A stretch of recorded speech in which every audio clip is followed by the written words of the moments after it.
Good afternoon, or at least it's afternoon when I'm recording this. I hope you're doing well today. Today we want to elaborate a little bit on one of the fundamental facets of economics. We're going to begin our discussion now on demand. You've all heard that it's all about supply and demand, and so we have to begin with demand for sure.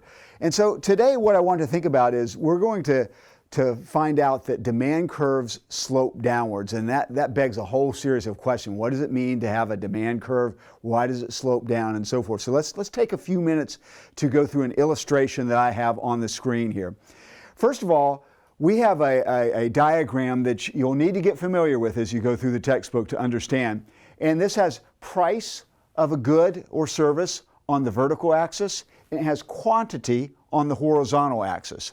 That's a little bit a different convention than many math books that might have a function with an independent variable on the horizontal axis and the dependent variable on the vertical axis.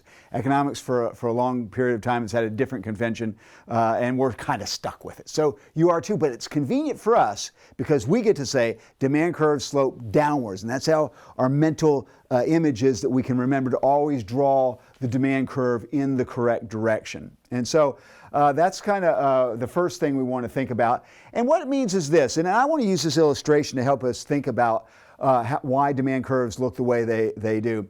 Most of us, unless you are very strange, love a fresh, hot piece of pizza.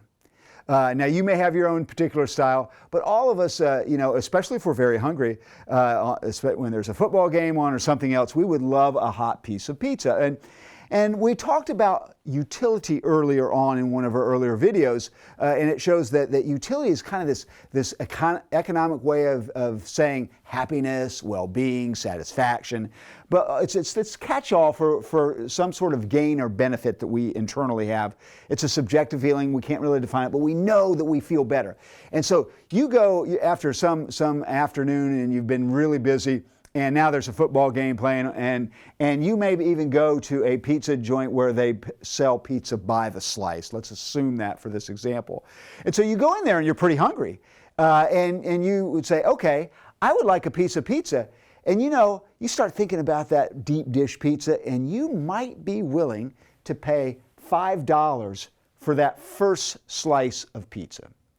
Now, you may not have to, and we'll get to that in a moment, but you'd be willing to because you're very hungry, and man, it would be really good to have a big, thick, deep dish piece of pizza. And so then the question becomes, okay, well, what would you pay for that second piece of pizza? Let's assume you eat the first piece, and now you're still a little bit hungry, but you've got, that was a big, deep dish thing, so it was pretty tasty, and you're a little bit fuller than you were a moment ago. What would you be willing to pay for the second slice? Would you still be willing to pay $5? Maybe, maybe not. In this example, let's assume you're now, because you've enjoyed some of that first piece, you're only willing to pay $4. And we could keep going down. For a third piece of pizza, you might only be willing, in my illustration here, to be willing to pay $3.50 for a piece of pizza. And here's the reason. You may not be exactly like this in kind of the trade-offs that you face, but all of us face this same trade-off in this sense, and it's why demand curves slope downwards.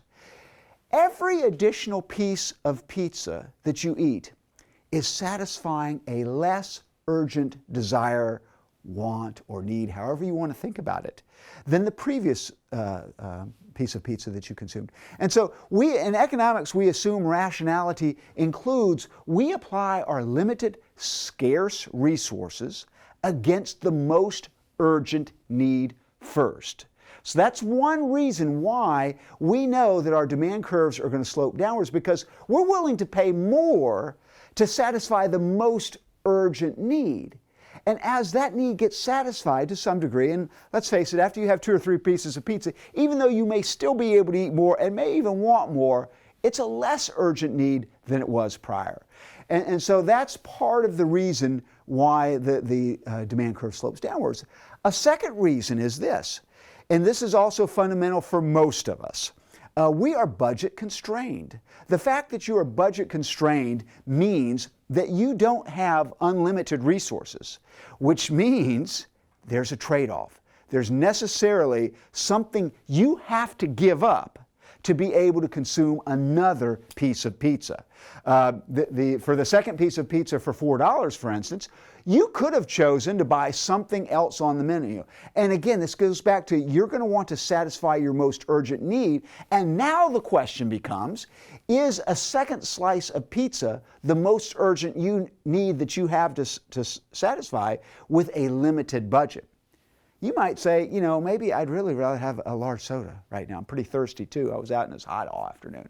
That might be a more urgent need. And every additional consumption item you make as you go down your demand curve, what we find is that it's taking more and more of your budget away. And remember, your budget's limited. There's less and less available for other things that you could consume. And that gives us this idea that there's an increasing opportunity cost to additional consumption of pizza. To consume more and more pizza, you're getting really much more valuable things that you could have purchased had you not purchased the piece of pizza. And so really the logic of a demand curve sloping downward falls down to those two key assumptions: that you apply your limited, scarce resources against the most urgent need first, and that you, being budget constrained, face an increasing opportunity cost for every additional item you consume, because you're satisfying the incremental gain to your utility function, so to speak, would be less by an additional consumption item than the previous one, because you're applying it towards your most urgent need first. So those are the primary reasons why a demand curve slopes downward.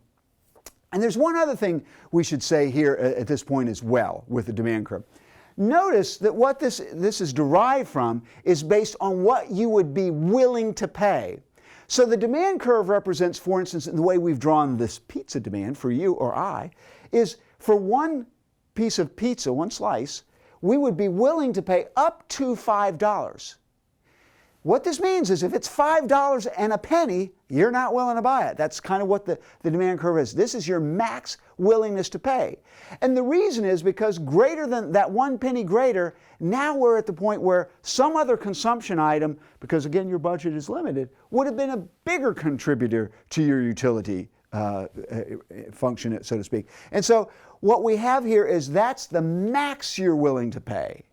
And so if you were to go up above this demand schedule or demand curve, you would actually be in an area of negative utility, not because the piece of pizza that you would buy provides negative utility at that point, but because it's going to cost you the opportunity cost in terms of lost consumption for some other available good. It would have been a greater contributor to your overall utility than that piece of pizza. So your total utility from all your consumption choices is going to go less or negative on this side of the demand curve. Likewise, and we're going to get to this later on just real soon in another video, below the demand curve, you actually get a gain from that, because you would be willing to pay up to $5 for that first piece, but because of the competitive market forces, often you don't have to. And we'll get to that in a later video. So thank you very much.